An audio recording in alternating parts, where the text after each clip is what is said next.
She thought she was winning. She thought money was enough. But in one moment, Amelia's world came crashing down. Imagine standing in a mansion filled with riches, yet feeling more empty than you ever have in your life.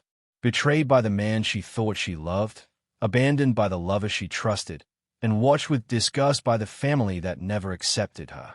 This isn't just a story about greed. It's about a woman who lost everything before she found herself. But how did it all begin? Before we go into the story fully, tell us which country you are watching from and hit the subscribe button so you will not miss our powerful and heartwarming stories. Amelia hated the smell of burnt milk. It clung to her uniform, a stale reminder of another 8 hours wasted. She sat hunched on the thin, tired sofa in the tiny apartment she shared with her best friend, Maya, barely moving. She wasn't just tired. She was deeply, permanently bored with her life. She held her phone up close, the screen a glowing, beautiful lie. Her thumb danced across the pictures of women who looked like they'd never had to scrub a counter or worry about a rent check. There was a girl in a massive sun hat, smiling from the deck of a yacht that must have cost more than Amelia would earn in 5 lifetimes. Another was showing off a dinner plate that looked more like modern art than food, wearing a diamond on her finger that looked like a small, bright stone ripped straight from the earth. Amelia was 25, and she was breathtaking, the kind of woman who got free drinks even on her worst hair day. But beauty didn't pay the hydro bill, and right now, she was wearing stained sweatpants and nursing a cheap cup of instant coffee that tasted like sadness. She glanced over at her own work uniform, that ugly, brown apron hanging limply over the chair, smelling of stale coffee grounds. A deep, familiar wave of resentment washed over her. "It's not fair, Maya," she muttered, not looking away from the screen. Maya, her opposite in almost every way, was already busy organizing her school books at the rickety kitchen table. Maya was the one who worked 2 jobs, studied late, and always smelled faintly of cinnamon and determination. "What's not fair, Ames?" Maya asked, not looking up. She knew the answer already. This life."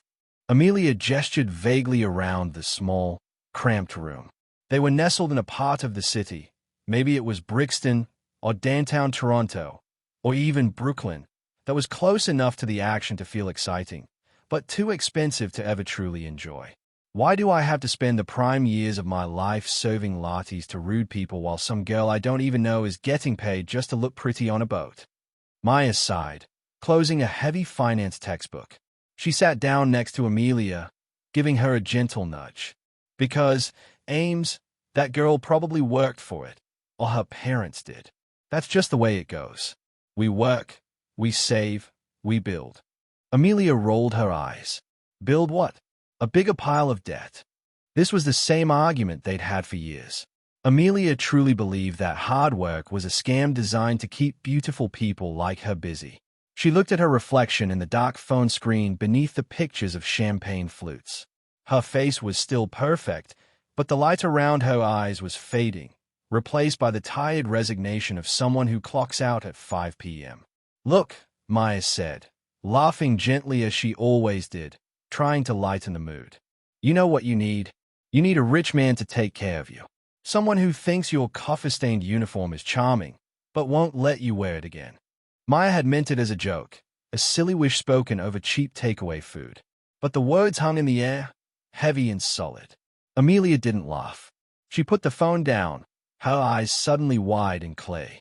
The bitterness was gone, replaced by a cold, calculating resolve. "You're right," Amelia whispered. "I was kidding. You hate those guys. Remember that dentist you dated who was always mansplaining wine?" "No, you're right," Amelia insisted, her voice gaining strength. "Why haven't I thought of this before? I have the face, Maya. I have the looks. Why am I wasting this currency on serving espresso shots? I won't waste my life working. I'll marry into money, and I'll never lift a finger again." From that moment on, the plan became everything. Amelia stopped seeing her job as a source of income and started seeing it as a stage. She began meticulously observing the richer clientele, noting their habits, their clothes, and the way they spoke. She didn't just want a rich man. She wanted a millionaire. She wanted security that felt like armor. She spent her next paycheck not on bills, but on a few key tools. First, a tiny, elegant black dress, the kind that looked expensive but was actually from a sale rack, purchased with her last scrap of savings. It hugged her body in all the right places, making her feel less like a tired barista and more like the trophy she intended to become. Second, she opened a brand new social media account, clean, polished, and devoid of any pictures that showed her apartment or the fact she had a job. It was a digital waiting room for the life she wanted. "You're really going to do this, aren't you?" Maya asked one Saturday afternoon, watching Amelia carefully apply mascara. Amelia's focus was intense, like a surgeon preparing for a difficult operation. "It's the smartest thing I can do," Amelia said, checking her profile one last time. She had found a few high-end, exclusive dating apps, the ones with steep membership fees and verification processes. She had borrowed the money from her savings meant for a winter coat, knowing this was a better investment. "But what about love?" Maya asked, her voice soft with worry. "What if you hate him?" Amelia turned and gave Maya a beautiful, practiced smile that didn't quite reach her eyes. "Love is a luxury, Maya. I'm starting with security. Besides, people tolerate a lot for a comfortable life. I can tolerate being bored in a penthouse a lot better than I can tolerate being poor in this sweatbox." She detailed her profile, lying easily about her background. A little white lie here, a dramatic exaggeration there. She became someone who volunteered at a gallery and consulted in fashion. The truth about burnt milk and minimum wage was buried deep. That evening, Amelia stepped out. She didn't go to her usual cheap pub. She took the subway 2 hours out to the fancy district, the one lined with expensive cocktail bars and velvet ropes. She walked into a place where the drinks were $20 a glass, and the air smelled like leather and wealth. She was completely alone, but she looked like she belonged. She sat at the bar, nursing a single, watered-down sparkling water she had ordered because she couldn't afford anything else. She wasn't looking to pick up anyone tonight. Tonight was for observation. She was studying her prey. She watched a man in his late 40s, suit immaculate, watch gleaming, laughing too loudly with a group of friends. He wasn't handsome, but he looked secure. He had money sitting on him like a heavy coat. Amelia took a deep breath, the plan solidifying in her heart. She wasn't just chasing money. She was chasing freedom from exhaustion, freedom from the fear of failure. She closed her eyes for a moment and whispered the final, determined vow to herself, a promise made not to anyone else, but to the desperate, tired girl she saw in the mirror every morning. "I'm getting out of here. This is my one chance." She opened her eyes, picked up her phone, and tapped the button to fully activate her profile on the most exclusive app she could find, the one called The League. With that single tap, Amelia officially traded her old life for a dream, stepping onto a road paved with gold and potential heartbreak for the first time. The hunt had begun, and she knew she wouldn't stop until she had that diamond on her finger. Amelia had a plan, and the first step was figuring out how to get into rooms she couldn't afford. She borrowed a stunning, simple silver dress from Maya, a dress Maya had been saving for a wedding she might never attend, and told a polite, confident lie to a low-level organizer she'd met at the cafe. Suddenly, she had a volunteer badge and access to the glittering charity gala. The ballroom was dazzling. It was held in a famous, historic hotel, maybe in downtown Vancouver or uptown Manhattan, the kind of place where the chandeliers looked heavy enough to crush a small car. The air hummed with soft jazz and the rustle of expensive silk. Amelia walked with a practiced poise, eyes sweeping the crowd. She wasn't looking for a handsome young man. She was looking for power and loneliness, a rare and potent combination. She found him by the silent auction table. His name was Arthur Donovan. He was in his mid-50s, but he wore his age like a custom suit, immaculate, tailored, and commanding.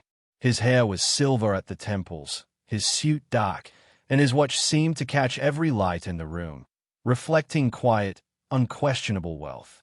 Yet, he stood slightly apart from the loud clusters of people, nursing a drink, radiating a profound, heavy stillness. The story was whispered in the room. Mr. Donovan's wife, his partner of 30 years, had passed away suddenly a year ago. He was a multimillionaire who built his empire in logistics and warehousing, a quiet giant in a noisy business. He had the kind of money that didn't need to shout. Amelia watched him, and she didn't see a rich man. She saw a vulnerable, valuable target. She took a breath and adjusted the borrowed dress. Time to earn her freedom. She approached him with a genuine smile, the one that had gotten her out of traffic tickets, and ignored the nervous butterflies fluttering in her stomach. "Excuse me, Mr. Donovan," she said, her voice low and warm, like spiced tea. "I'm Amelia. I just wanted to say that the work your foundation does for the Children's Hospital is truly inspiring. It really makes a difference." Arthur looked up, a faint surprise crossing his reserved face. "Thank you, Amelia," he replied, his voice deep and slightly weary. "I appreciate you saying that. It's important work, yes." She didn't immediately launch into a compliment about his suit or his watch. Instead, she asked him about the hospital itself, about the people he was helping. She made him feel like she was interested in his heart, not his wallet. This was the key. She knew the secret to seducing the very rich wasn't flattery. It was making them feel seen when everyone else just saw the size of their portfolio. They talked for a long time. She laughed softly at his dry, witty stories about failed business ventures. She leaned in just a fraction when he spoke, giving him her total, undivided attention. When he accidentally brushed her arm, she let her hand linger for a fleeting, electric second, a silent promise of comfort. Arthur Donovan was lonely, deeply lonely. He wasn't accustomed to this kind of warm, uncomplicated attention. His late wife had been a strong, practical woman who handled business and charity with an iron fist. Amelia was softness, empathy, and light. She listened to him talk about missing his wife's specific scent, about the crushing silence of his giant, sprawling house in the Hamptons or maybe outside Toronto. "You've carried a lot of pain for too long, Arthur," she murmured one night, 6 weeks later, as they shared a meal at an exclusive waterfront restaurant. She reached across the white tablecloth and gently covered his hand. Her eyes were wide and sympathetic. "You deserve kindness now." He was completely taken in. For the next 3 months, Arthur showered her with gifts, a small, gleaming necklace one week, tickets to a trip to the Caribbean the next. Amelia never asked for anything. She simply accepted them with an overwhelmed, grateful tear, always saying, "Arthur, you're too kind. Just being with you is enough." The dates were opulent but quiet. They went to private clubs, small galleries, and his isolated estate. Amelia, the girl who hated work, was now working harder than ever, performing the role of the devoted, sweet companion. She researched his interests, nodded at his financial woes, and always made sure her own problems, Maya, the cafe, the rent, were completely invisible. The hardest part was going home to her cramped, cheap apartment after spending a weekend in Arthur's massive house, where the bathroom was bigger than her kitchen. She would collapse on her old couch, staring at the ceiling, thinking, "Keep going, Ames. It's almost over." Then came the proposal. It happened during a quiet dinner at Arthur's home, a house so grand it felt more like a museum. The table was set for two, with silver and crystal gleaming under the soft light. Arthur was unusually nervous. He took her hands, his silver hair catching the light. "Amelia," he began, his voice thick with emotion. "When my wife passed, I truly thought that was it for me. I was prepared to live out my years alone. But you brought light back into this house. You brought laughter back to me." He reached into his pocket and pulled out a small, navy velvet box. It wasn't flashy or loud. The diamond inside was classic, enormous, and blindingly perfect. "Marry me, Amelia," he said simply, his eyes pleading with sincerity. "Be my companion, be my wife. Let me take care of you, always." Amelia's eyes instantly filled with tears. She didn't have to force them. The overwhelming relief that her 3 months of intense manipulation were finally over was enough to break her composure. The tears were real, born from the end of her fear and the beginning of her absolute security. She threw her arms around him, burying her face in his shoulder. She cried and cried, letting the raw emotion of her victory wash over her. "Yes, Arthur. Oh, yes," she sobbed. He held her close, utterly convinced he had just found the purest, most loving heart in the world. He stroked her hair, beaming with a mixture of love and pride. But inside that beautiful, victorious mind, Amelia wasn't thinking about Arthur's love or his comfort. She was screaming a silent, fierce war cry. "I've finally won. The good life is mine." She looked at the ring sparkling on her finger, and the reality of never having to smell burnt milk again, never having to worry about rent again, hit her with the force of a tidal wave. She had done it. She had secured her freedom, and in that moment, she felt the deepest, most profound sense of peace she had ever known. Love and justice were far-off concepts. Survival and security were everything, and she held them both in her hand. The future was now paved in diamond dust. The day Amelia Donovan had planned for her entire adult life had finally arrived. She stood in a room of polished mahogany and creamy silk, the windows looking out onto Arthur's massive, manicured estate. Her gown, a creation of heavy satin and lace, was exactly what a queen would wear, dramatic, pristine, and utterly bank-breaking. As the stylists and helpers fluttered around her, adjusting the veil and placing tiny rosebuds in her hair, Amelia felt a terrifying calmness. This wasn't excitement. It was the final, profound stillness of victory. She had conquered fear and poverty. The wedding itself was the kind of event that tabloids fought to cover. Roses, hundreds and hundreds of perfect, blush-pink roses, draped the massive chandeliers like delicate waterfalls. A string quartet played classical music that echoed through the marble halls of the mansion, which sat somewhere exclusive, perhaps the quiet, forested hills outside Toronto or the most historic, sprawling grounds near London. When Arthur saw her walking down the aisle, his eyes didn't just well up. They shone with an immense, palpable relief. At 56, he wasn't just marrying a beautiful woman. He was marrying an end to his solitude. His smile was honest and unguarded. Amelia felt a tiny, uncomfortable flicker of something like affection for him, but she quickly stamped it out. Affection was weakness, security was power. During the reception, the glamour was suffocatingly beautiful. Waiters in white gloves served champagne that cost more than Amelia's entire first apartment deposit. The guests were the who's who of high society, bankers, judges, and people whose fortunes stretched back generations. Amelia played the part flawlessly. She held Arthur's hand, she made eye contact with his friends, and she gave the occasional tearful, gracious nod when people toasted their happiness. It was a performance that deserved an Oscar, but as she moved through the crowd, she began to feel the air chill. The first hint of frost came from Arthur's oldest sister, Eleanor. Eleanor was a woman with a face like polished stone and eyes that could slice through granite. She owned the kind of wealth that didn't bother with fancy dresses, instead wearing simple, bespoke outfits that whispered old money. She approached Amelia with a smile that never touched her eyes. "Amelia," Eleanor said, her voice dry, like rustling autumn leaves. "Welcome to the family. Arthur looks well. You certainly have a talent for invigorating him." Amelia maintained her perfect, sweet smile. "Thank you, Eleanor. We are both very happy."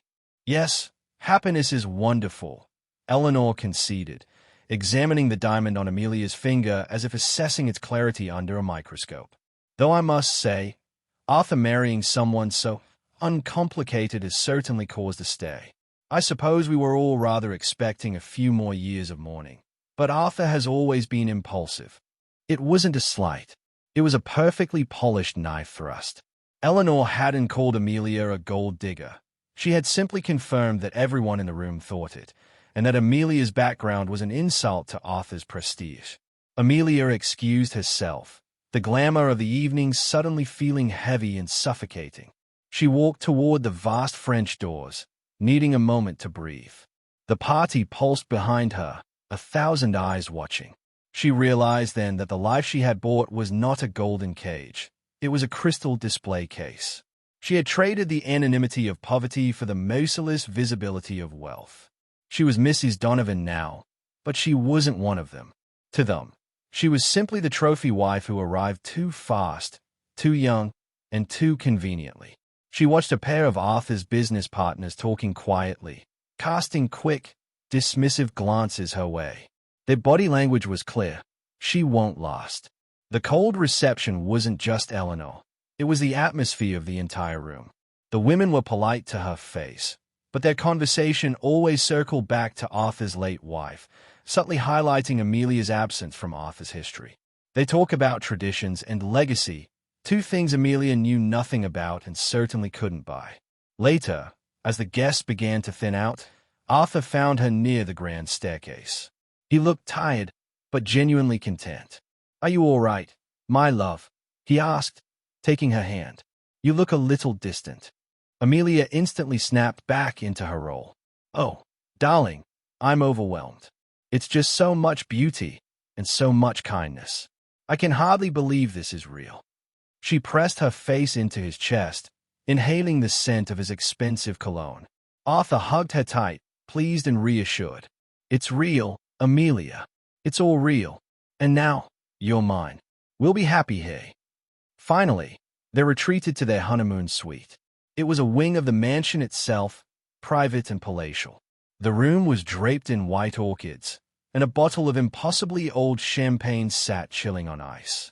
Amelia slipped out of the heavy gown, the satin falling around her feet like melted snow. She felt the physical relief of shedding the costume.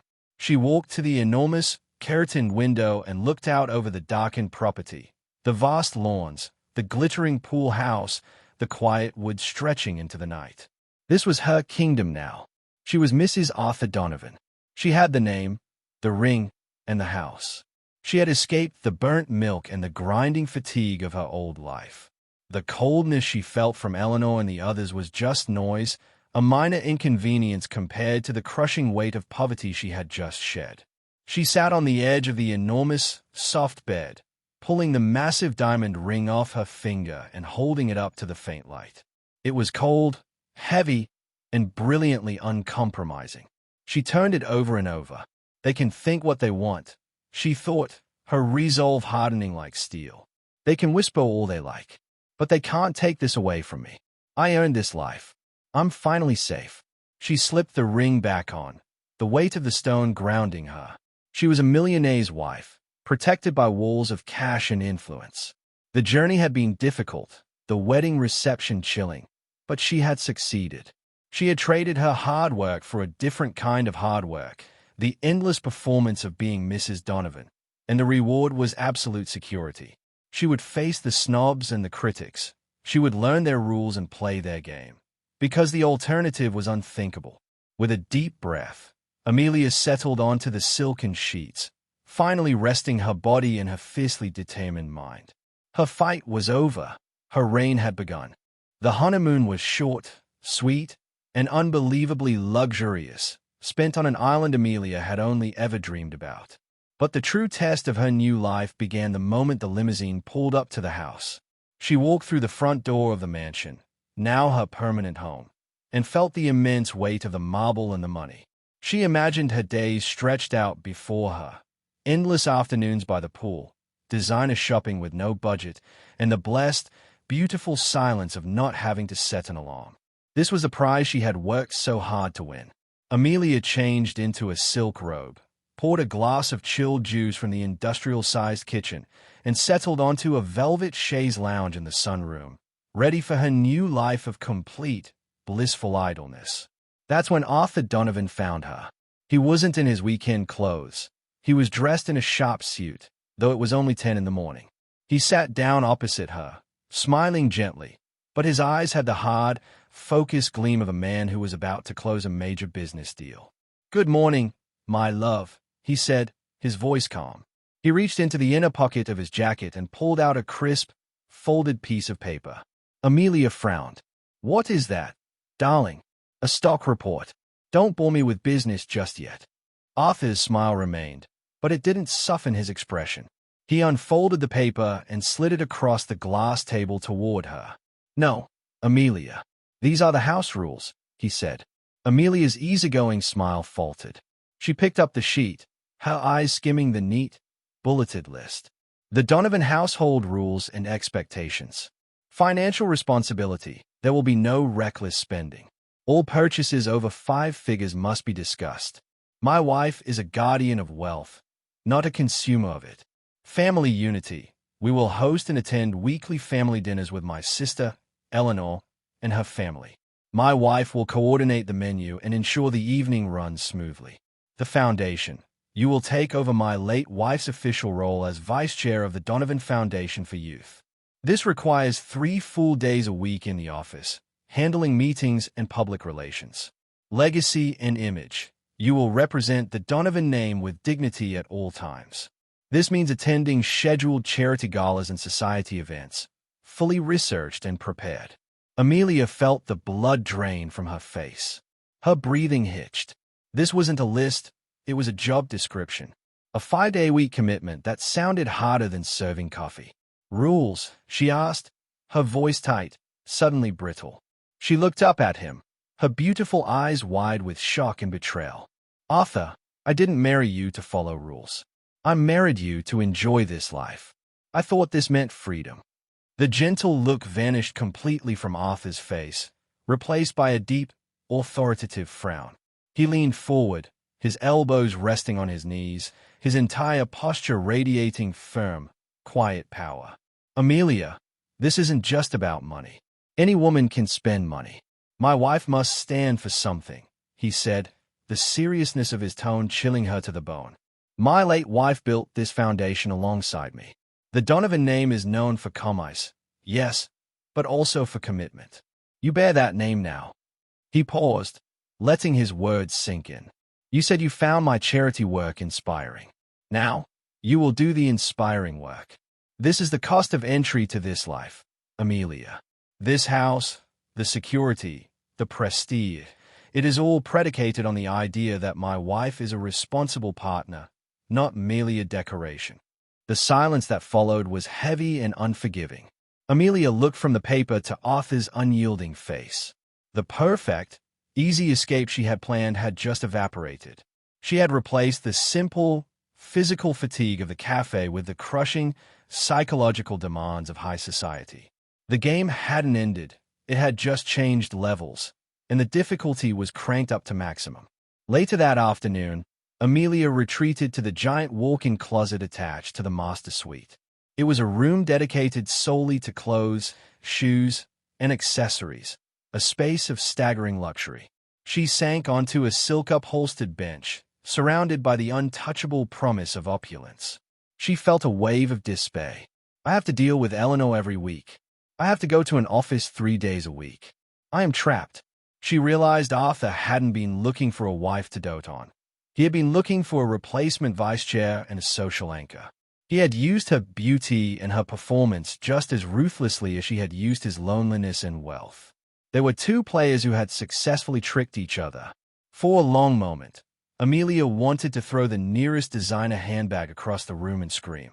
She wanted to call Maya, pack a small bag, and run back to the familiar misery of her old apartment.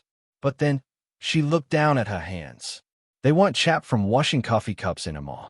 Her nails were perfect, and her ring was blinding.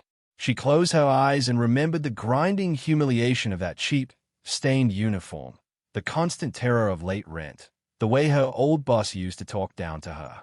This new prison, this house of rules, was gilded. The stakes were higher, but the rewards were exponentially greater. She took a deep, steadying breath. Fine, she thought. You want a wife who stands for something, Arthur? Then I will stand for something. The rules were a challenge, and Amelia had always loved a challenge, especially when there was a prize.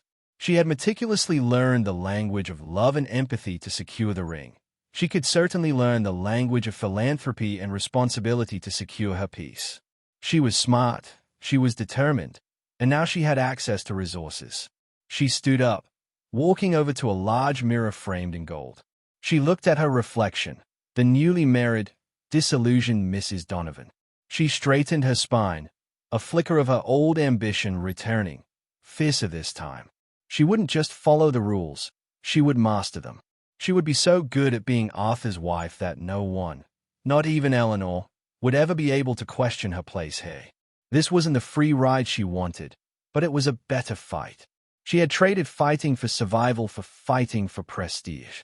And with that fierce, cold determination in her heart, Amelia stepped out of the closet, ready to go online and research the Donovan Foundation for Youth.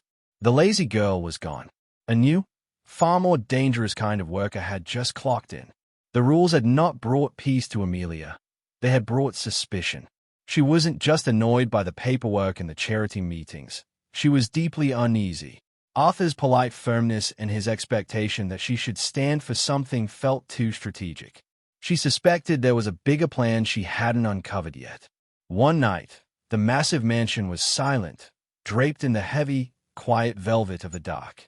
Amelia couldn't sleep. The immense house, once a symbol of her freedom, now felt like a gilded cage, and she needed to find the lock. She pulled on a thick silk robe and slipped out of the master bedroom, moving silently down the long, carpeted corridor toward Arthur's private study. She knew he kept important documents in a heavy antique mahogany desk. The drawer was locked, but Arthur, in his quiet confidence, had once shown her the small, ornamental key he kept hidden inside a little silver snuff box on a nearby shelf. He hadn't thought she was paying attention, but Amelia had an excellent memory for details that mattered. Her hands were shaking, not from fear, but from a mixture of rage and anticipation.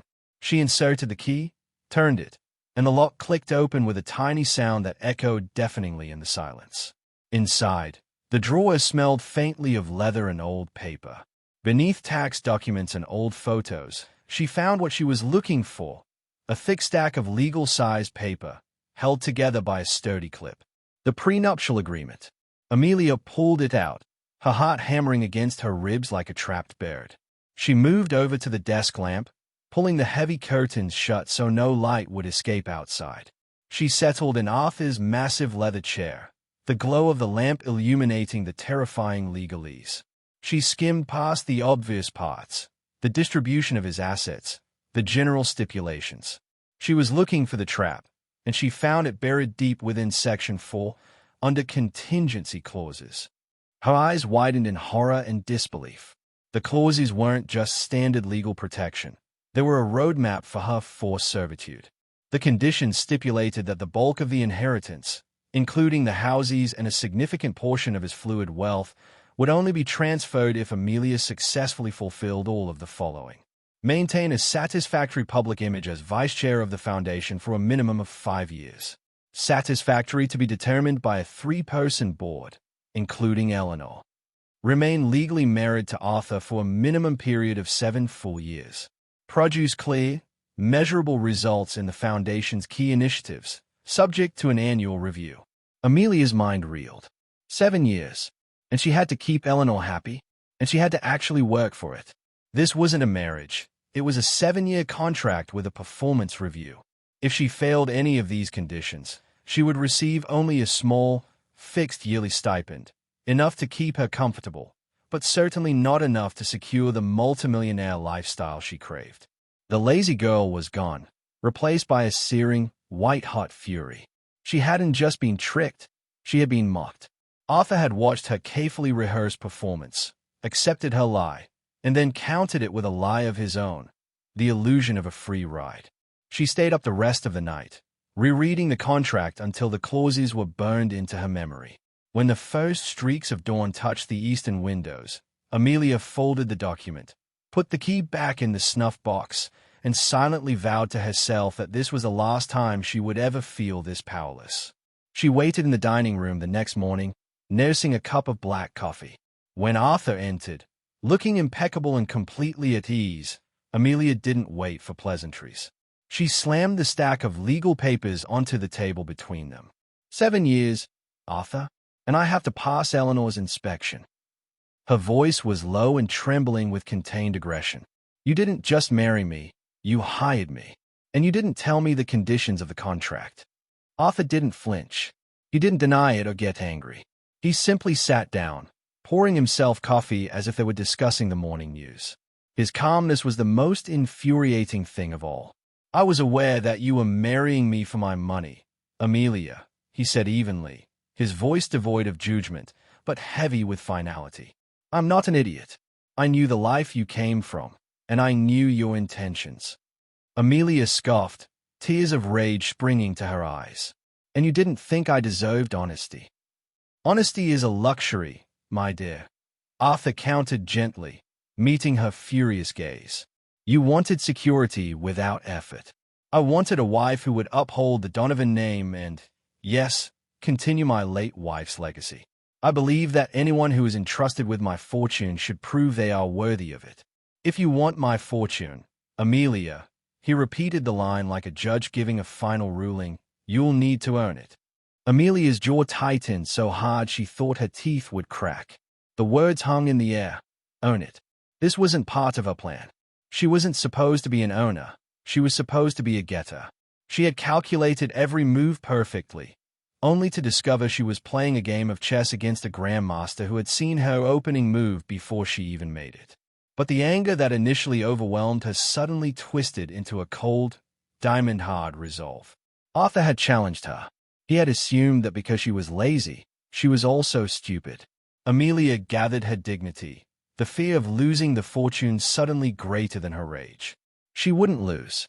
She wouldn't crawl back to the cafe. She forced herself to look him in the eye, and her voice, though still tight, was suddenly firm.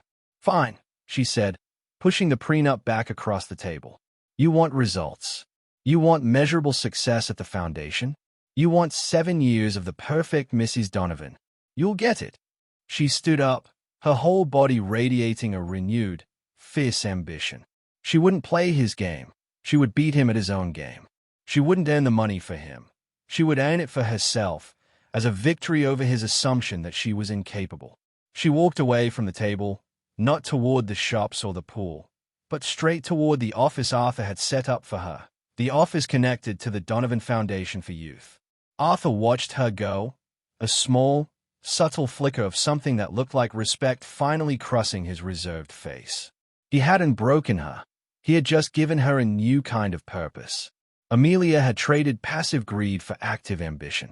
The road ahead was long, fraught with genuine effort, but she was no longer just chasing money. She was chasing her own vindication.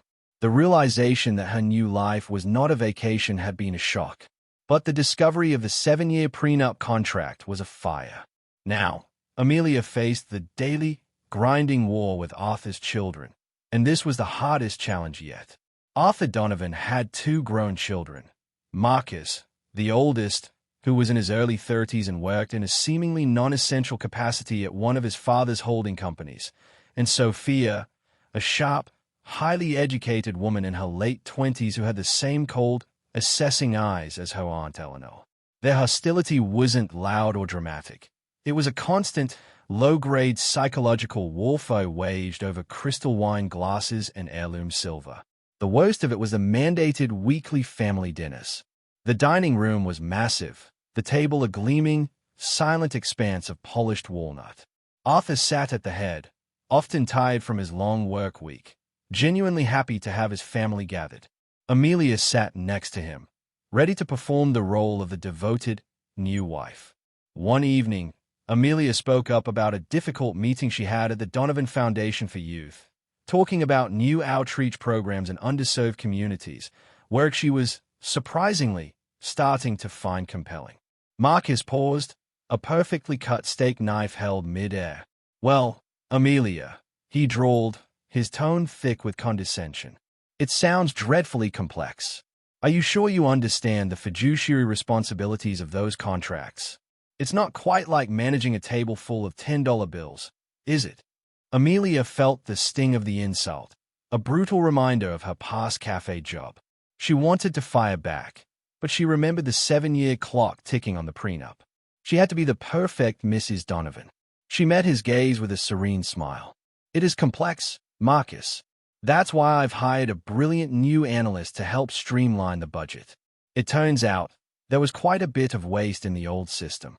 Sophia, who rarely spoke to Amelia directly, then cut in, her voice cool and precise.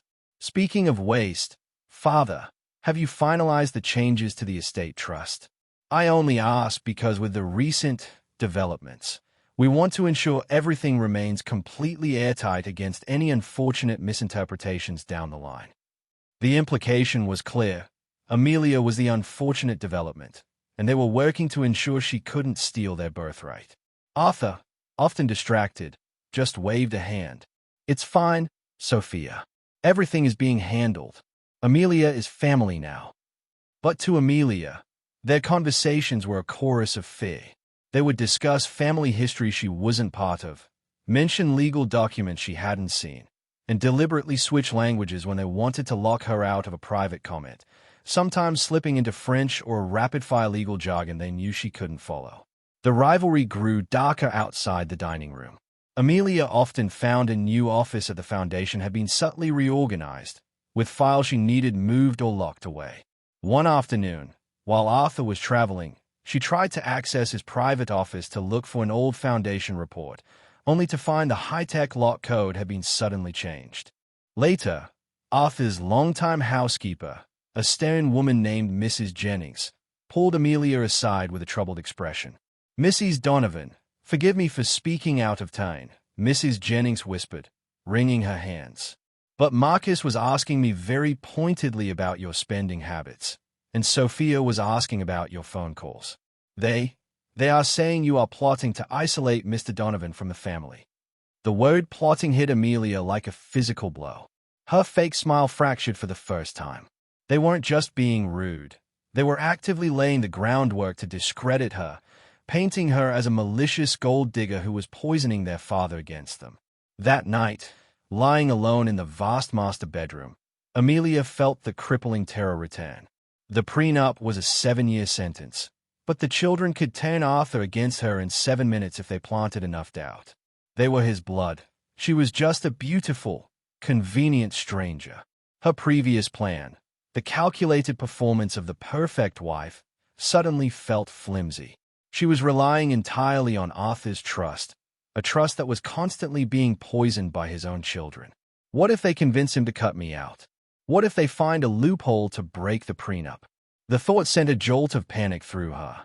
She had escaped the cafe, but she was now trapped in a far more dangerous environment, facing enemies who had unlimited resources and nothing but time. Amelia got up and walked to the window, looking out over the silent, dark estate. She had to secure her position beyond mere emotion or performance. She had to become indispensable. She realized her only genuine leverage was the one thing Arthur had forced on her: the Donovan Foundation for Youth. The rules, the work, the commitment. These were the things Arthur genuinely valued. His children didn't care about the foundation. They only cared about the assets. A new, fierce clarity washed over her. Her new plan wouldn't be about flirting or acting sweet. It would be about absolute, undeniable competence. If she could take the foundation, which Arthur genuinely loved, and turn it into a spectacular success, doubling its outreach, raising its profile, and making tangible, measurable positive change, then Arthur would see her not just as a pretty wife, but as a legacy partner. He wouldn't be able to cut her out, because cutting her out would mean damaging the foundation itself. She went to her office, not for a moment of quiet, but to work. She pulled up the messy files and the dense report she had been trying to avoid. She wasn't doing this for the poor youth. She was doing this for the fortune. But the means had changed. She was no longer just faking the work. She was going to master it. She sat down at the desk, pulled out a thick yellow notepad, and started making a list of objectives. The girl who resented every minute of honest labor was now fully, ferociously committed to working harder than she ever had before. She was going to fight fire with competence and malice with success. She had to beat Arthur's children, and the only way to do that was to earn the money the way Arthur himself had, by being the best and by producing real, undeniable results. Her goal remained selfish, but her actions were shifting toward genuine, positive effort. The long game had begun. Amelia was working. She was deep into the spreadsheets of the Donovan Foundation, proving to Arthur and his children that she wasn't just a decoration.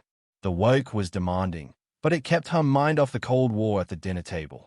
Yet, no matter how busy she was, she couldn't outrun the shadow of the first Mrs. Donovan, the late wife, whose name we'll call Victoria to avoid confusing her with Arthur's sharp-tongued sister, was a constant, invisible presence in the house. She was discussed only in low tones, usually among the long-serving domestic staff. Amelia would overhear snippets in the kitchen or the laundry room. A maid smoothing a sheet would sigh and say, "Mrs. Victoria always preferred the lavender scent." A gardener pruning a rosebush would grumble, "She never would have let them cut this far back." The rumors were the worst. Some servants spoke of a long, sad illness, a private, debilitating sickness that kept her hidden for her last 2 years. But a few of the older staff, those with eyes that had seen too much, would whisper in corners that her death wasn't simple. They'd speak of hushed doctor's visits, sudden changes to legal papers, and Arthur's strange, almost relieved demeanor after she passed. "She didn't just die. Amelia overheard the cook mutter one morning while beating eggs for breakfast. She was worn down by this house, and by him. The words chilled Amelia. Was this her fate? To be worn down for 7 years until she secured the inheritance, only to find the cost was her soul? Her restlessness peaked one wet, dreary Tuesday evening. Arthur was out of town.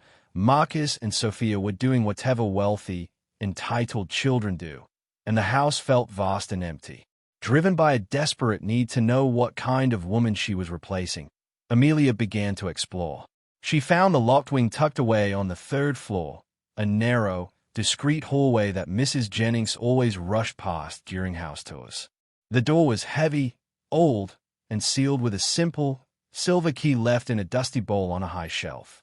It was the same simple negligence Arthur had shown with the prenup key, the certainty that no one would dare look. Amelia slipped inside, flicking on a hidden light switch. The air was heavy and cold, thick with the scent of old paper, dried flowers, and a lingering, faint trace of perfume that was definitely not Amelia's. It was Victoria's private study, untouched since her death a year ago. The room was a world away from the cold, modern polish of the rest of the mansion. This was where Victoria had lived her real life. A massive antique mahogany desk dominated the space, covered with stacks of books, financial reports, and personal items. A beautiful, formal portrait of Victoria, a woman with large, intelligent eyes and a subtle, melancholic smile, stared down at Amelia. She wasn't younger or as overtly glamorous as Amelia, but she possessed a powerful, quiet dignity. Amelia's hands trembled as she approached the desk. She was trespassing not just in a room, but in a past she desperately needed to understand. In the top drawer, beneath a pile of letters written on elegant, creamy stationery, Amelia found them, journals. 3 thick volumes, bound in dark leather, dated from the last 2 years of Victoria's life. Amelia sank into a soft velvet armchair, ignoring the moral trespass. She opened the first journal. The handwriting was careful, educated, and heartbreakingly honest. January 12th. Arthur gave me a magnificent new diamond necklace today. It's cold on my skin. He thinks objects buy silence. He thinks I don't see the contract he has built around my life, stricter than any iron cage. He wants a partner, but he treats me like property. Amelia flipped further ahead, her heart sinking. Victoria hadn't just endured the rules. She had chafed against them, just like Amelia. April 4th, Eleanor, Arthur's sister, was here for dinner. She interrogated me about the foundation budget again. They all watched me, waiting for me to fail. The pressure to maintain this perfect image for the legacy is suffocating. I feel Arthur withdrawing. He's happy with the image I create, not with the person I am. Amelia read a final, terrifying entry from the last few weeks of Victoria's life. Victoria was talking about her health struggles, which Amelia knew had been the supposed cause of death. October 20th, the doctor says rest. Arthur insists I attend the gala. He says my presence is required for the foundation's image. I am so exhausted. I think I know what's happening, what the real price of the Donovan fortune is. It's not just work, it's complete erasure of self. I told Arthur I was too sick to go, and he simply handed me a signed copy of the revised trust documents. The message was clear: perform, or lose everything. I can't fight anymore. Amelia closed the journal, her hands slick with sweat. The room suddenly felt airless. Victoria hadn't died of a simple illness. She had died under the weight of the expectations and the emotional blackmail of the Donovan name. Arthur hadn't been looking for a wife. He had been looking for a slave to his legacy, secured by contract and managed by fear. Looking up at Victoria's portrait, Amelia shivered, understanding the melancholy in those intelligent eyes. Victoria had failed to break free, and Arthur had let her fade, replacing her with a younger, prettier version, Amelia, who would hopefully endure the pressure longer. Amelia stood up, walking toward a series of framed photographs on the wall. They were pictures of Arthur and Victoria looking happy, smiling, and performing the perfect public couple. It was all a lie, a beautiful facade built on legal paper and emotional control. The realization hit Amelia with brutal force. She wasn't living in Victoria's shadow. She was following her blueprint. If she continued to focus only on the money, she would meet the same fate, exhausted, controlled, and eventually replaced. The 7-year contract wasn't a time limit. It was a slow march toward annihilation. Amelia put the journals back, locking the door carefully behind her. Her heart was no longer pounding with rage over the money, but with a cold, clear fear for her own life and soul. The fortune suddenly seemed secondary. She walked back to her own room, no longer feeling the thrill of the chase, but the urgency of a desperate escape. Her fierce ambition to win the inheritance morphed into something far more honorable, a profound determination to break the cycle and expose the truth of the Donovan legacy. She had to fight for her own freedom, but now, she also carried the silent burden of Victoria's story. Amelia knew what she had to do next. She had to find the full truth about Victoria's death, not just to secure the fortune, but to secure her own survival. The pressure of being Mrs. Donovan was immense. Amelia was working harder than she ever had, drowning herself in foundation budgets to outsmart Arthur's prenup and the scrutiny of his children. But as she succeeded in the office, her personal life became a hollow, echoing chamber of loneliness and frustration. Arthur was satisfied with her performance but remained emotionally distant, a generous but transactional husband. He saw her as a successful vice chair, not a vulnerable woman. The memory of Victoria's journal entries, the fear of being worn down, haunted Amelia's quiet moments. She was trapped between the fear of her fate and the cold reality of her marriage. One damp evening, she attended a minor art exhibition alone, an obligation she couldn't pass off. She was dressed impeccably, a symbol of Donovan wealth, yet utterly isolated. It was there that she found the antidote to her profound solitude. His name was Julian Hayes. Julian wasn't rich, but he didn't need to be. He was the definition of effortless charm. He was younger than Amelia, perhaps 28, with the easy confidence of a man who knows he can talk his way into any room. He was tall, dressed in sharp, stylish clothes that whispered artist or entrepreneur, and when he looked at Amelia, his eyes didn't hold the cool calculation of Arthur or the sharp judgment of Sophia. They held pure, burning desire. He approached her with a quiet compliment about her understanding of a particular piece of art, and for the first time in months, Amelia felt seen not as a performance, but as a desirable woman. Their affair began quickly and recklessly. It started with stolen text messages, secretive phone calls, and then escalated to dangerous, thrilling rendezvous. They met in hidden, dimly lit cocktail bars far across the city, or in a sleek, nondescript private suite Julian somehow always seemed to have access to. In Julian's presence, Amelia wasn't the vice chair of a major foundation, nor was she the target of the Donovan family's scorn. She was just Amelia, beautiful, fiery, and desired. He whispered sweet nothings that filled the vacuum of a loveless marriage, telling her she was wasting her brilliance, that she deserved adoration, not a 7-year contract. He keeps you in a museum, Ames, Julian murmured one night, running a warm hand along her jawline. You're too vibrant for that cold mausoleum of a house. Amelia would laugh, the sound free and unfamiliar. The thrill of the deception, the danger of being caught, was a delicious rush of adrenaline. It made her feel powerful and reckless, a feeling she hadn't experienced since she secured her own future at the cafe. Julian, however, was more than just a charming distraction. He had a way of steering their intimate conversations toward Arthur's life. "The old man is worth hundreds of millions, isn't he?" Julian asked casually one night, leaning back against the velvet sofa. "You're doing the work. You're fulfilling his ridiculous rules. Why wait for Donovan to die?" Amelia's eyes widened at the bluntness of the question. Julian smiled, a sly, tempting curve of his lips. "You deserve it all now, Amelia. You're too smart to wait 7 years. Contracts can be broken, darling, or expedited." His words struck a dangerous chord deep inside her. They fed the original, greedy part of her soul that the house rules and the prenup had suppressed. Julian was fanning the embers of her worst, most selfish instincts, making her feel that any action, no matter how extreme, will be an act of justice against Arthur's cold manipulation. She started seeing Julian not just as a lover, but as a co-conspirator, someone who understood the game she was forced to play. He began to ask pointed questions. What is Arthur's daily schedule? Where does he keep his safe? Does he travel alone?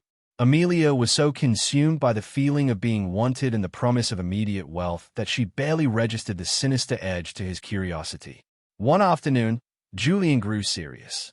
He explained that if Arthur suddenly passed, there might be legal ambiguity surrounding the 7-year clause, ambiguity that could be exploited with the right information.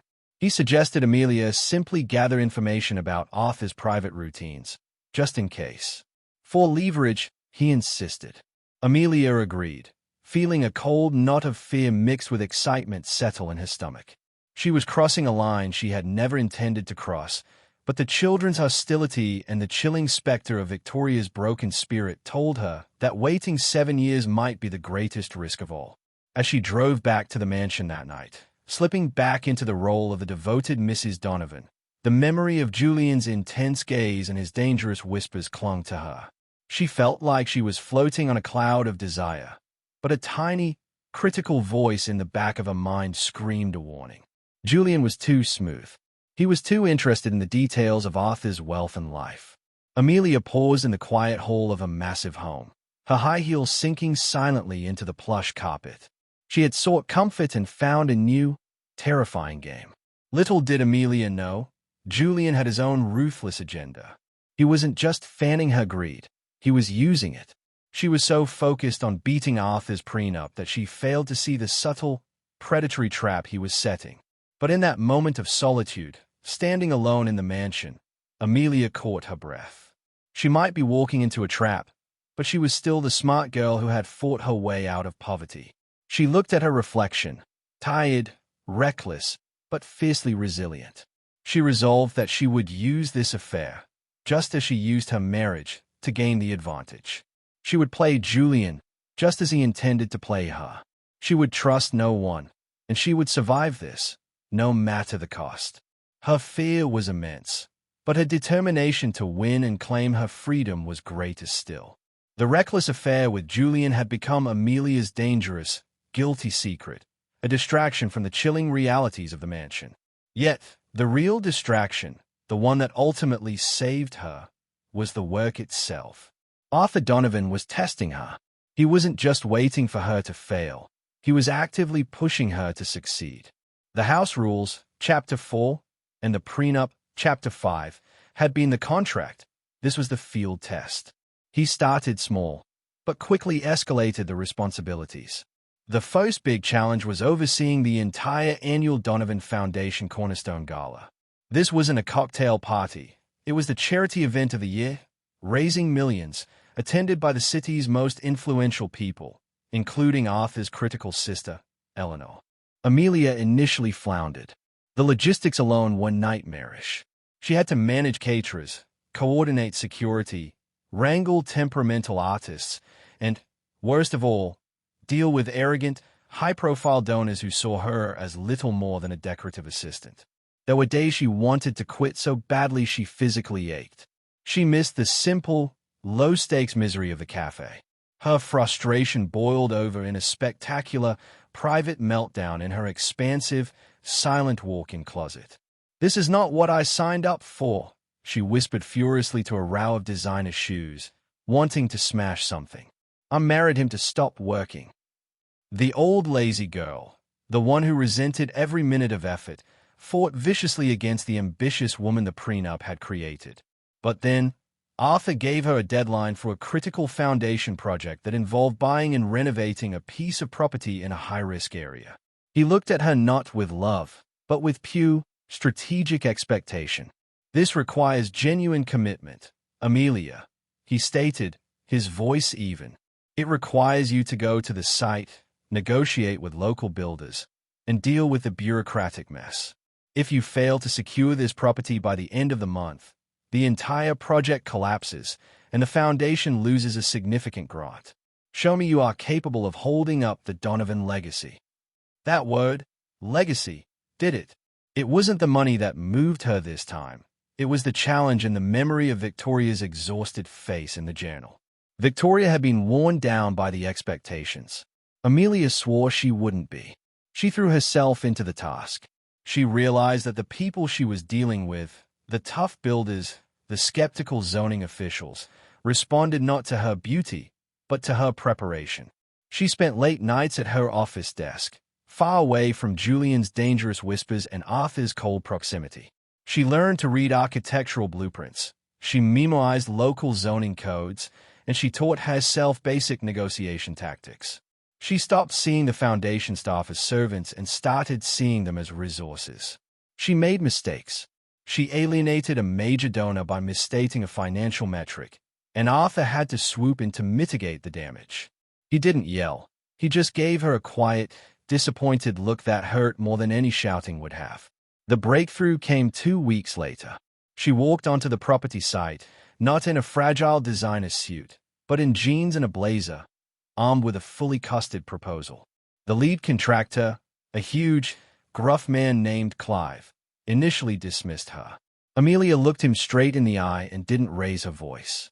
"Clive, the bid you submitted for the electrical wiring is 15% over the market rate for this district, which will affect the foundation's ability to fund the youth programs," she said calmly, referencing the specific line item. "I have 3 other quotes here that match the foundation's budget. I need you to honor the original agreement, or we go with the other bid. The choice is yours, but the children are counting on this." Clive blinked. He realized she hadn't sent an assistant. She had done the homework herself. He saw not a pretty wife, but a capable, ruthless woman who knew her numbers. He backed down immediately. Amelia walked back to her car, her heart pounding with a giddy, electric excitement. It wasn't the relief of avoiding a fight. It was the thrill of winning a legitimate challenge. She had used her brain, not her looks, to achieve the objective. When she reported the successful negotiation to Arthur, he didn't offer a gushing compliment. He simply nodded and said, "Well done, Amelia. You demonstrated good strategic thinking." It was the most genuine validation she had ever received from him, far more satisfying than the tearful praise over the engagement ring. Suddenly, the 7-year prenup was no longer a prison sentence. It was a training program. Her greed still pushed her. She needed to win the fortune. But her motivation had subtly shifted. She realized she was capable of more than the life she had originally planned. She was capable of influence, competence, and success. She looked at her immaculate hands, no longer shaking with the fear of poverty or the terror of being caught by Arthur or Julian, but steady with the confidence of a leader. For the first time since she married him, Amelia looked at herself in the mirror and felt a deep, profound respect. She was Mrs. Donovan, the gold digger who learned to run a multimillion-dollar foundation. The lazy girl who hated her cafe uniform was gone forever, replaced by a fierce, driven professional. She was finally realizing that the greatest treasure Arthur owned wasn't his money. It was the power he had unknowingly forced her to find within herself. She was still fighting for the fortune, but now she was fighting for the right to keep it, a right she was earning, minute by minute, with her own hard work. The hope wasn't just in the final inheritance, but in the discovery of the strong, worthy woman she had always been capable of being. The children of Arthur Donovan, Marcus and Sophia, were not used to losing. Amelia's swift transformation from passive gold digger to competent vice chair was not just an annoyance. It was a threat to their inheritance. The more successful she became at the foundation, the more Arthur praised her, and the more likely she was to secure the fortune through the 7-year prenup. They had to find a weakness that the house rules couldn't fix. They had to destroy her with something Arthur valued more than competence, dignity, and fidelity. Working with cold, corporate efficiency, Marcus and Sophia deployed their resources. They hired a discreet private investigator, the kind who works for wealthy families dealing with messy divorces. They ignored her foundation work. They looked at her nights out, her independent appointments, and her phone records. It didn't take long. Amelia, blinded by loneliness and Julian's intoxicating flattery, had been dangerously sloppy. The children gathered their evidence with grim satisfaction. A series of time-stamped photographs showing Amelia entering and exiting hotels or Julian's apartment, copies of flirtatious, incriminating texts, and detailed reports confirming the frequency of their rendezvous. It was a file full of devastating, clinical proof. They chose the timing of the confrontation perfectly. Arthur was at his happiest, having just returned from a public foundation event where Amelia had delivered a passionate, impressive speech about their new outreach program. Marcus and Sophia waited for him in his private study, their faces masks of serious, pained concern. "Father," Sophia began, her voice trembling with false sadness, "we hate to do this, but for the sake of the family's legacy and your safety, we had to look into Amelia's activities outside the foundation." Arthur looked annoyed. "Don't start, Sophia. She just secured that major grant. I'm not going to tolerate your petty jealousy." Marcus then slid the manila envelope across the polished mahogany desk. The click of the heavy file against the wood was the only sound in the room. "This isn't about jealousy, Father," Marcus said, his voice flat. "This is about betrayal. Your wife is having an affair." Arthur looked at the file, then at his children, then back at the file. He didn't touch it. His face didn't explode with the anger they expected. Instead, it became incredibly still, the color draining away until he looked like a statue carved from silver. He slowly pressed the intercom button and spoke to the housekeeper. "Please ask Mrs. Donovan to come to the study." Immediately. The wait was the worst moment of Amelia's life. She walked into the study, still humming with the professional satisfaction of her successful speech, and saw the three of them, Arthur, cold and silent behind the massive desk, and the children, standing like vengeful, self-righteous executioners. She knew immediately. The silent accusation in their eyes was deafening. "Amelia," Arthur said, his voice quiet and devastating. He slid the envelope toward her. "Take a look at what my children had to share with me." Amelia's hand shook as she opened the file. The photos blurred. Julian, laughing, holding hands. The cheap, thrilling moments of betrayal laid out under the harsh light of judgment. The evidence was irrefutable.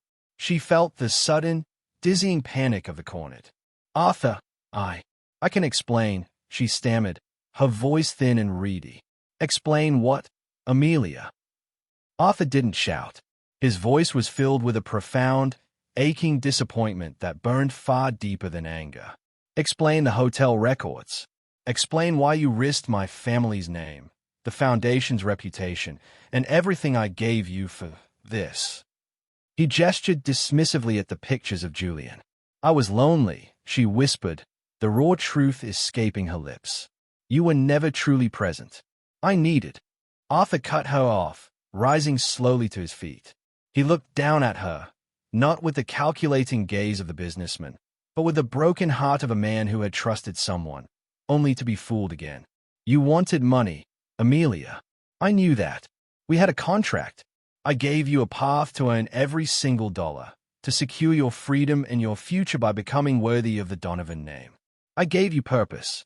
I gave you a chance to become someone of substance," he said, his voice cracking slightly.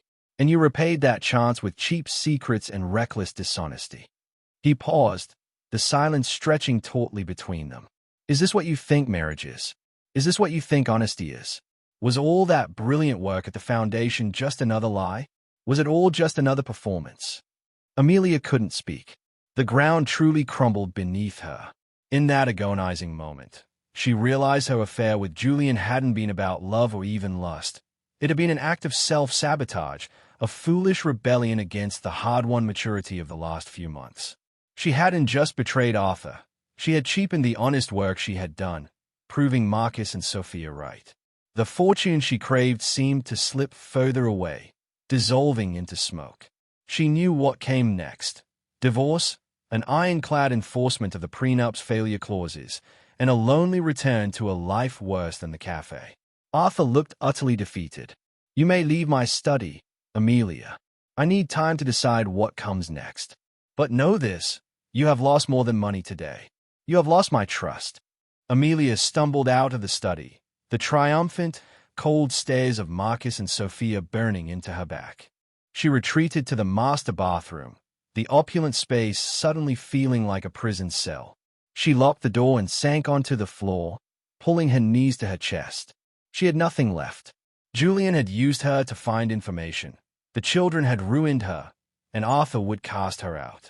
But as the waves of despair washed over her, a strange, resilient core held fast. She looked at her trembling hands.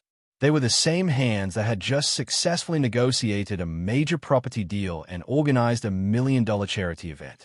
The lazy girl was dead. And the new woman, the competent, fierce, and worthy woman she had become, refused to accept defeat. She had lost the money, but she had found herself. Arthur's disappointment had been devastating precisely because she had genuinely valued his respect. She realized her survival now depended not on her looks or Julian's fake affection, but on her own proven competence. She wouldn't be returning to the cafe. She was going to fight her way out of this humiliation. She would prove to Arthur, and to herself, that the successful woman he helped create was not a lie. Her new plan was no longer about securing a fortune, but about restoring her name and winning her honor back. The lowest point had become the turning point. The explosion had passed, leaving behind a chilling silence in the Donovan mansion. After the shattering confrontation in Arthur's study, Chapter 10, Amelia had been confined to an emotional quarantine. She continued her duties at the foundation, not for the money she was sure she had lost, but purely for the honor of the work she had done. Every successful report was a silent argument against the disgrace of her betrayal. She expected divorce papers every morning. Instead, there was only silence. Arthur was distant, working late, avoiding any private interaction. Then, late one Friday night, as the entire house was locked down in heavy, quiet sleep, the intercom buzzed in the master suite. Arthur's deep voice, calm and unreadable, requested her presence in the library. Amelia's heart hammered against her ribs. This was it, the final scene. She walked down the long hall, feeling the weight of her betrayal with every step, preparing for the devastating final judgment. She found Arthur sitting in a deep leather armchair by the unlit fireplace, a single lamp casting long, lonely shadows across the room. There were no lawyers, no children, and no legal papers. He offered her a seat opposite him, and the heavy silence stretched between them for a long, painful moment. "Amelia," Arthur began, his voice soft, almost a whisper, the sound utterly unlike the stern, corporate voice she was used to. "I know you expected me to file for divorce days ago."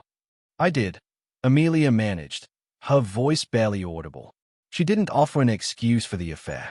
She simply waited for the verdict. Arthur nodded slowly, looking into the darkness of the fireplace. "You see, I've known things about you for a long time," he continued. "Things my children didn't know until recently, and things you thought you had hidden very well." Amelia froze. Her carefully prepared excuses, the loneliness, the pressure, the youthful mistake, died on her lips. She thought he was referring to the whispers of Victoria's death. Then Arthur looked at her, and his eyes held a profound, quiet sadness that was startlingly sincere. "I knew why you married me, Amelia. I knew from the start," he said quietly. "Before I proposed, I hired the best investigation firm to look into you. I knew about the cafe, the debt, the desperation.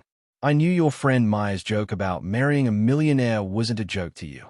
Amelia felt the floor drop out from under her. All her careful performances, her sweet, tearful joy at the proposal, her constant vigilance. It had all been transparent to him. He hadn't been a lonely fool. He had been a strategic puppet master. "You knew?" she whispered, a rush of shame and disbelief washing over her. "You knew I was a gold digger, and you still went ahead with the marriage." Arthur nodded again, leaning forward. "My late wife, Victoria, was a woman of wealth and lineage. She was trapped by the rules of society, and she died trying to uphold an image she couldn't sustain," he explained, the mention of Victoria confirming Amelia's worst fears from the journal. "After her death, I realized I didn't want a perfect society wife. I wanted someone who was hungry, someone who had nothing to lose and everything to gain." He gestured around the vast, silent room. "This house, this legacy, it needs energy. It needs fire. When I met you, I saw that fire. I saw a beautiful, brilliant woman wasting her life because she was too lazy to work for $10 an hour, but too ambitious to settle for it."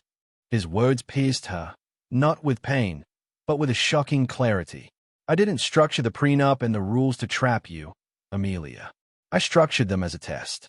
I wanted to see if the need to secure the fortune would force you to evolve," he said, his voice gaining a soft intensity. "I wanted to see if you could change, if your potential for competence was greater than your hunger for easy money."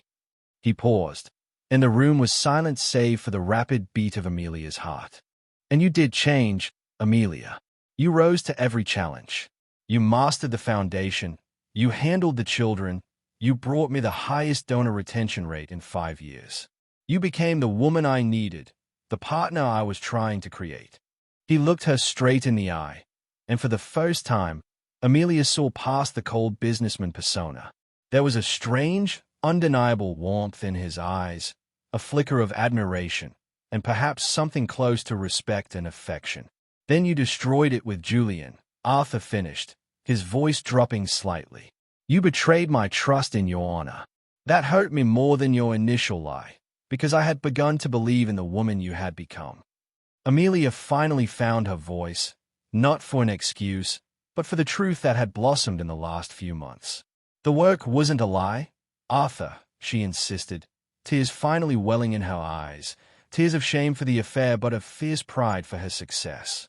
"I started it for the money, yes, but I finished it for the sake of the work. I secured that property deal and ran that gala because I discovered I was good at it. I was fighting for my honor after the prenup, not just the cash." Arthur's gaze softened. He stood up and walked to a nearby table, picking up a heavy, bound financial report, a foundation summary with Amelia's name on the cover. "I know," he said, holding the report. "That's why I didn't send the papers. I saw your heart in this work, Amelia. I saw your fierce determination. You have earned my respect, and you have earned your place." He put the report down and turned back to her, and the sternness was entirely gone, replaced by a profound hope. "The contract is void, Amelia. Not because you broke it, but because you outgrew it," he announced simply. "I want to dissolve the prenup. I want to start over, honestly, today. Not as a business arrangement, but as a man who needs a wife he can trust, a partner he admires, and a woman he has grown to genuinely care for. We can build this life together, based on the woman you became, not the girl who walked into that cafe." Amelia sat there, tears streaming down her face. She had gone from crying over lost money to crying over earned self-worth and the profound, unexpected gift of a second chance. The fortune was suddenly irrelevant. The true prize was Arthur's earned respect and the knowledge that the woman she had become was real. The gold digger had found a genuine partner, forged in the fires of their mutual deception and her own hard-won competence. The future was terrifying, but for the first time, it was honest. Amelia was floating on a cloud of fragile, hard-won peace. Arthur's confession had been a shocking, yet profound gift. The money was no longer the goal. The earned respect and the promise of an honest partnership were everything. She was now determined to be the trustworthy wife Arthur believed she could be. And that meant one thing. Julian had to go.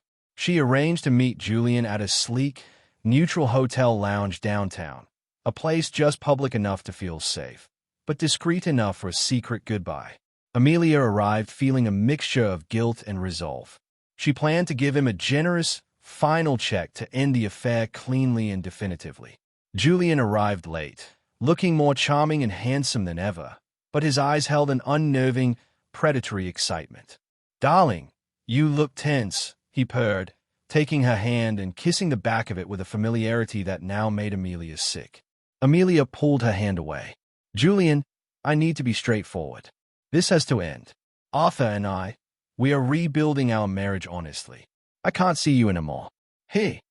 She pushed a thick white envelope containing a substantial check across the small table. "This is for your trouble. Please take it and never contact me again." Julian picked up the envelope, looked inside, and then laughed.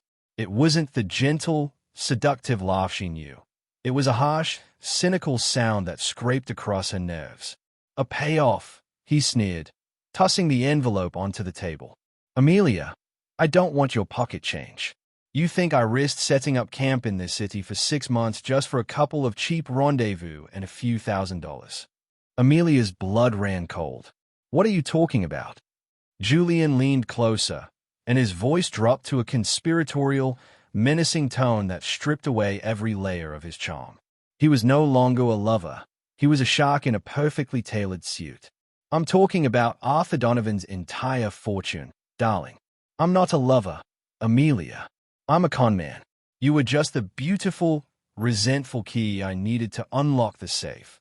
The revelation hit her with the force of a wrecking ball.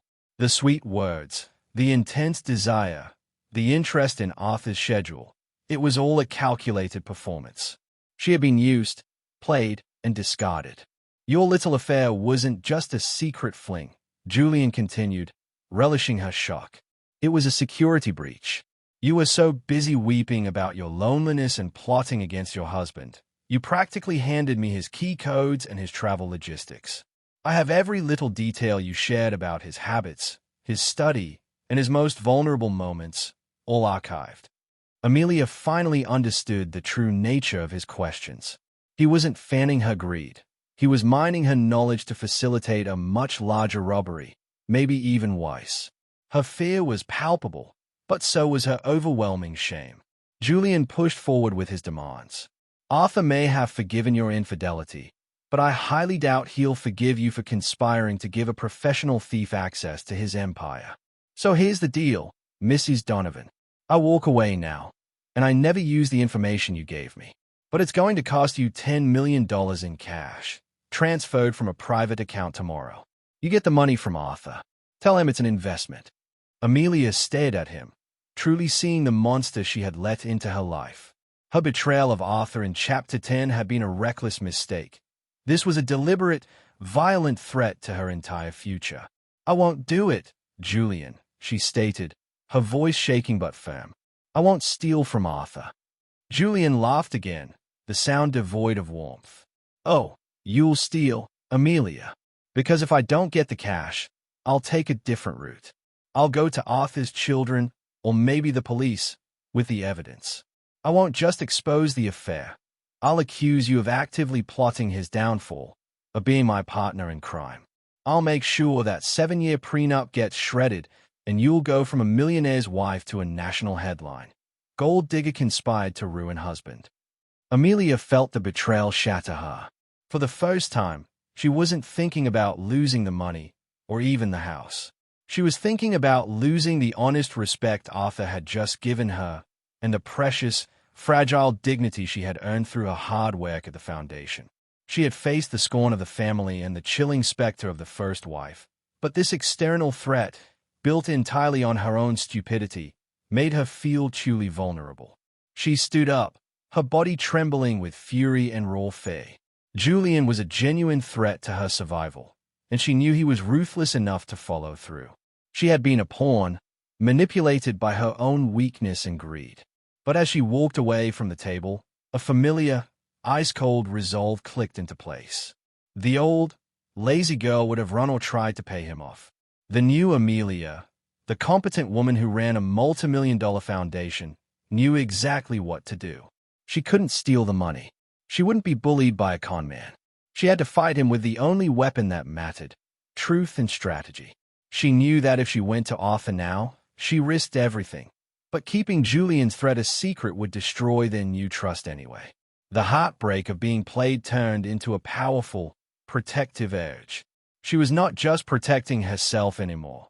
She was protecting the genuine, unexpected connection she had found with Arthur. Amelia left the lounge, her footsteps ringing with a fierce decision. She would not pay Julian. She would go home, and she would tell Arthur everything. The full truth about the affair, Julian's identity, and his dangerous demands. It was the hardest, bravest, and most honest thing she had ever done. She was finally choosing honor over secrecy, and that choice, born out of profound vulnerability, was the strongest indicator yet that the woman Arthur had believed in was truly real. Her fight for the money had ended. Her fight for redemption had just begun. Amelia stumbled back into the silent, cold cathedral of the Donovan mansion. She had faced the most terrifying threat of her life, not from a jealous family member, but from a con man she had invited in. She locked herself in the master suite, the immense space offering no comfort, only echoing her profound, bitter shame. She stood before the full-length mirror, under the harsh, uncompromising light.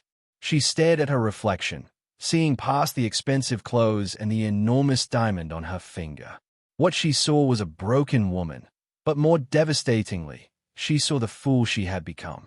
The lazy girl who wanted an easy life, who resented hard work, had led herself straight to ruin.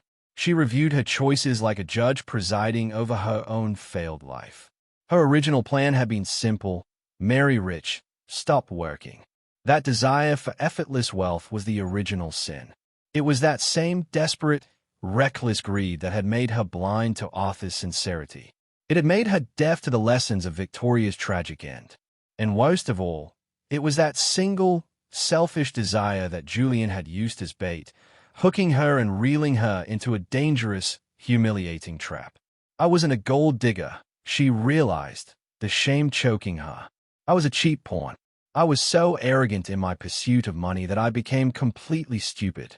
The memory of Arthur's heartbroken disappointment over the affair and the fresh terror of Julian's blackmail converged into a single, agonizing truth. She was on the verge of losing everything, not because Arthur was cruel, but because she was reckless. She sank to the floor, pulling her legs tight to her chest, trembling. The overwhelming sense of failure was crushing. She had fought her way out of poverty, only to willingly throw away the one thing worth more than the Donovan fortune, her own hard-won self-respect. The old Amelia would have called Julian, begged for mercy, and tried to find the $10 million to protect her secret. The old Amelia would have collapsed into self-pity and returned to the comfort of Inertia. But the old Amelia was finally, fully dead. Slowly, beneath the cold, hard crust of shame, something new began to flicker. It was a faint, warm ember of determination, fanned by the memory of her recent, legitimate successes. She thought of the foundation gala she had organized flawlessly. She remembered the rush of power when she stood up to the contractor, Clive, and won the negotiation. She recalled the quiet pride in Arthur's eyes when she reported the project's success. That feeling, the thrill of proving herself, that was the only honest thing she had gained from the entire marriage. The desire for money suddenly felt thin and cheap. The real prize was the woman who had walked into that boardroom. Amelia stood up, walking back to the mirror. This time, she didn't see a fool. She saw a woman who had made a catastrophic error, but who was not a victim. She was a fighter who had simply aimed at the wrong target. She made a fierce, binding vow to her reflection. I will not be humiliated. I will not be ruled by greed. I will not be defined by Julian's betrayal. Her new plan crystallized with perfect, cold clarity. Her choices were no longer about securing Arthur's fortune. They were about securing her own success and pride. Cut ties with Julian and fight. She wouldn't pay him a dime. Julian was a criminal, and she would use the strategic, analytical skills she learned at the Foundation to outsmart him. Full honesty with Arthur. This was the most terrifying step, but the most vital.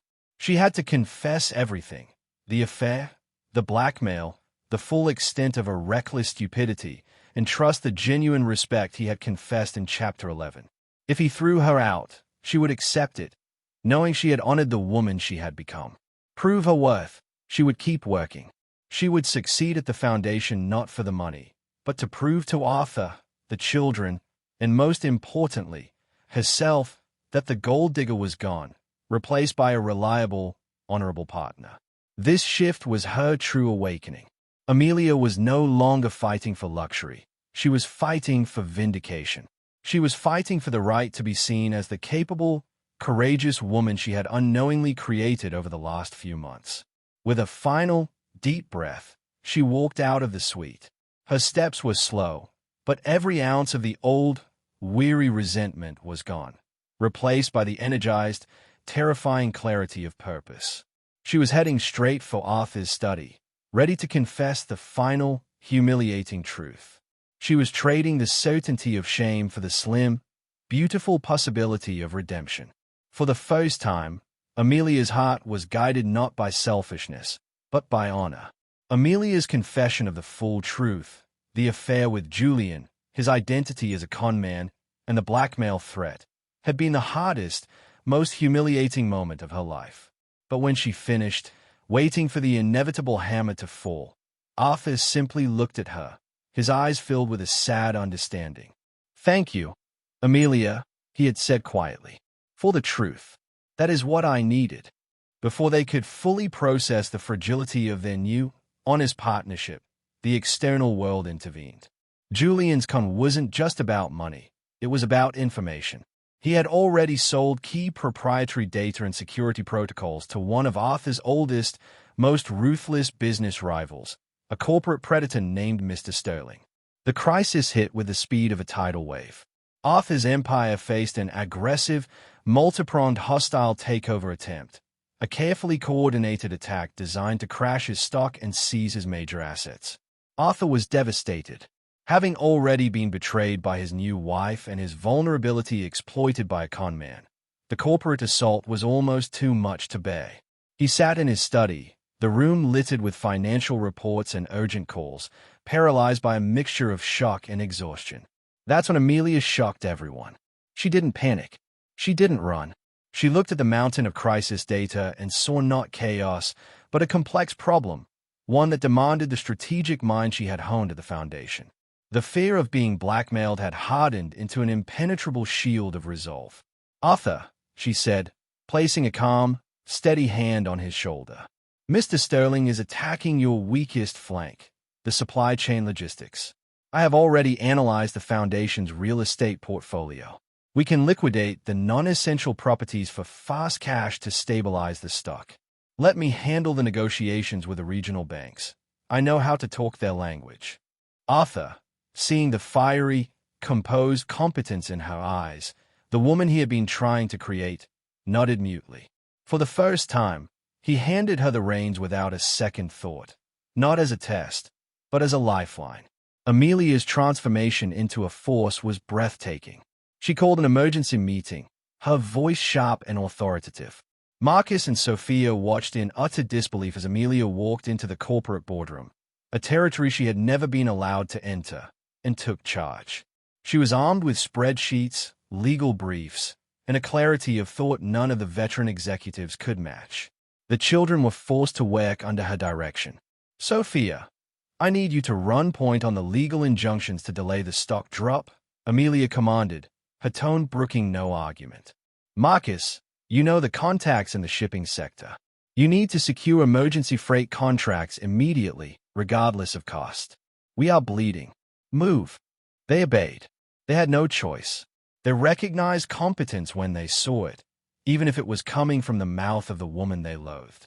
Amelia's finest moment came when she faced Mr. Sterling's chief negotiator across a polished conference table.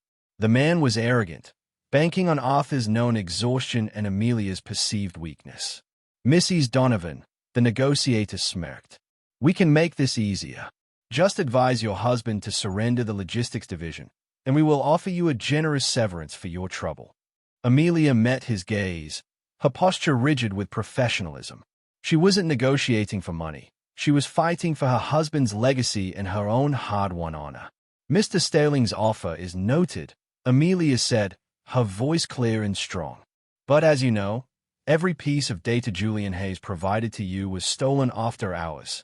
We have compiled irrefutable evidence linking your fame to a criminal breach of security, which is now in the hands of the authorities.